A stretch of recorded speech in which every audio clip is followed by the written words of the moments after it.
What if I told you that the most successful trucking companies in 2025 are doing three things completely different than everybody else?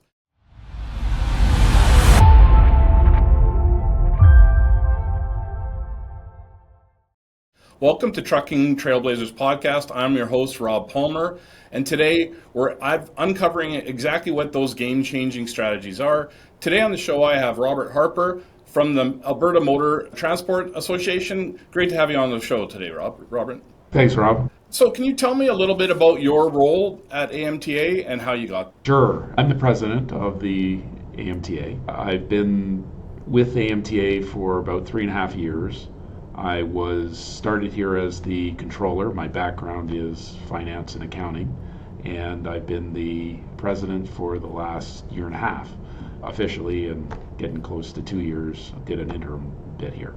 Just my role is, in terms of how I got here, was I have a lot of general leadership, leading larger teams, and being a senior person and getting old, that they thought I would be a good here to help lead the team. So our team is about 35 to 40 people, depending on the time of year. We at AMTA do a variety of aspects. We have advocacy for our members. We do education and training. We're funded through our members, about 18,000 members, to develop health and safety programs through a WCB levy. And we also do research and technology on technological innovations that affect industry. Primarily has been in alternative fuels, but we do beyond that with other technologies that might interest and be impactful to industry. Tell me about what makes AMTA special. I think it would be that a couple of things. One would be that we do all of this, all these activities under a single association. Some associations it's completely separate, the safety side and the advocacy side. We do it with under one umbrella. And the research and innovation part that we're doing is, I think, outside of pretty much all other industry associations. Interesting. So, what's one thing that everyone in the industry misunderstands about truck? That it's low tech. I think people think, oh, it's just a truck. No, large systems, whether it's in terms of in logistics that underpin it, in terms of the technology that's going into new trucks, certainly quite remarkable for what people think, oh, it's just a truck. Yeah, it's amazing what tech they have now. What are some of the major industry challenges that other trucking companies are facing, or what trucking companies are facing right now in 2025? I'll put out three. The primary one that everyone should be aware of is what we call as Driver Inc., which is this scheme by which employers convince employees to as private contractors. But in large cases, they don't actually have their own truck. And you can't really run a truck if you don't actually own a truck. And what this does is avoids the company to basically undercut compliant competition by bypassing employment standards, paying wages that end up being way below minimum wage. What they do is convince the trucker that file their income tax in such a way that they basically don't pay income tax, they take deductions. And this, if they get audited, will end up hitting the driver with a lot of unpaid taxes, and the employer is not paid CBP, EI, WCB, holiday pay, stat pay. They can undercut their employees or their competitors by having this scheme going on, and it's been significant to industry and has lowered wages for kept the wages low for those who do not participate even in driver. The second thing would be, just to move on, would be the tariffs and the impact that's had on economic uncertainty. And there was a lot of activity early in the year as people getting stuff across the borders, and then it's lulled a bit, and then it's just that uncertainty, just what's going on. And I would say the third one would be this upcoming requirement for alternative mandates for, and certainly here this year, certain part of our industries, zero emission vehicles. The goal might be laudable to reduce zero emission or to hit zero emissions. The technology does not support it, and the cost points are enormous. We're talking 2.5 times what a normal truck would cost, and the fuel's not available, and the infrastructure's not available, and they do less, and their ranges are not as satisfactory, and we're doing the testing. They're not really ready for market. That would be a longer term. It's already hard this year where some trucks can't be sold in Canada because they can't be offset with low emission vehicles. And next year the mandates start to get much more onerous. And having the infrastructure in place. So tell me more about the zero emissions vehicles initiatives that you have. You've got a number of programs. Yeah, one we're currently working on with Deloitte is on actual real life scenarios testing trucks. We're running some trucks currently between Vancouver and Washington State, an electric vehicle, and we're running hydrogen vehicles in Alberta from Edmonton to mostly to Calgary, but around the Edmonton area, trying to get some real life data on what their ranges are, what their capacities are. So one of the things that we've been invested in another project was we built the first, with a consortium of players, we were the project lead on it, was building the first Canadian weighted hydrogen fuel cell electric vehicle. There were two of those. The project was called the Azatec project, and there were two of those vehicles built.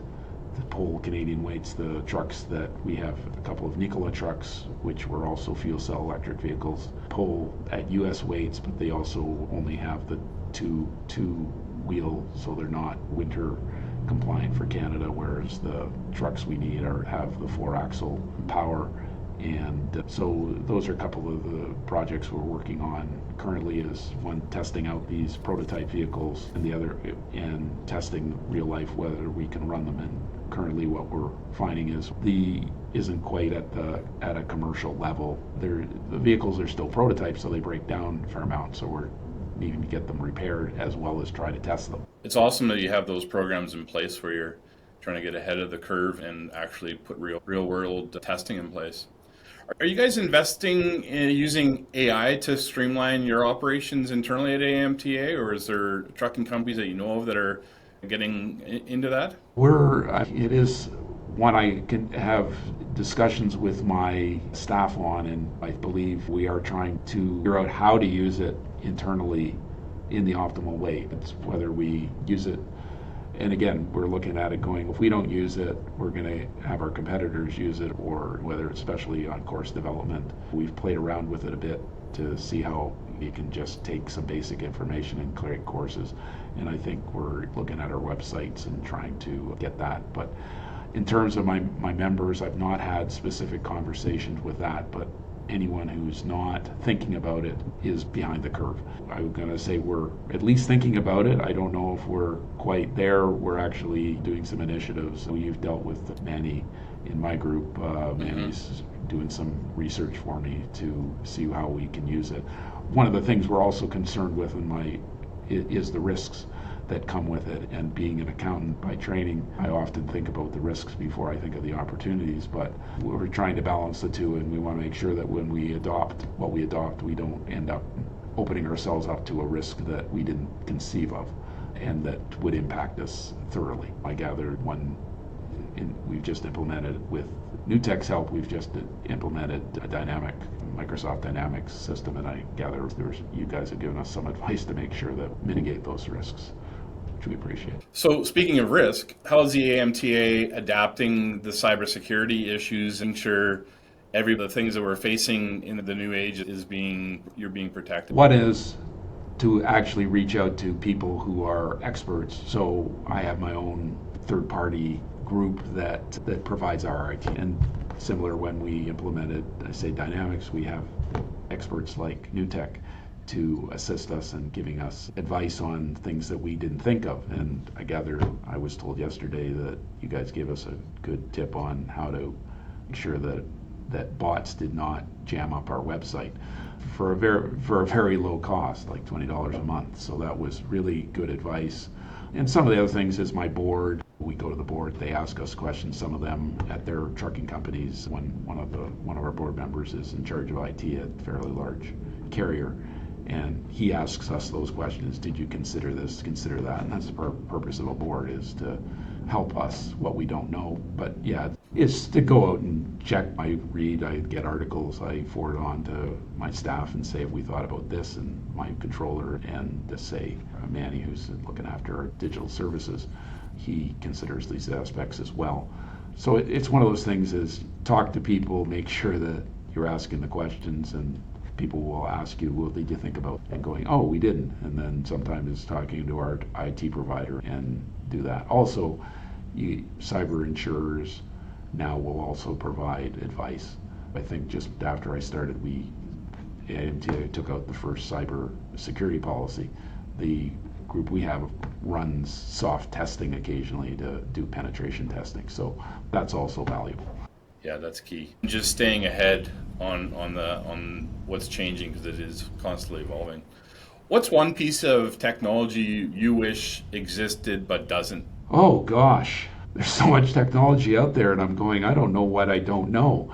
Because people will say, Rob, you'll say this, and then no, it exists, you just don't know about it. I would say it would be a validation, and again, this is a pie in the sky, validation of who are compliant carriers. Because that's currently, I think, one of the questions that we get when we talk about Driver Inc.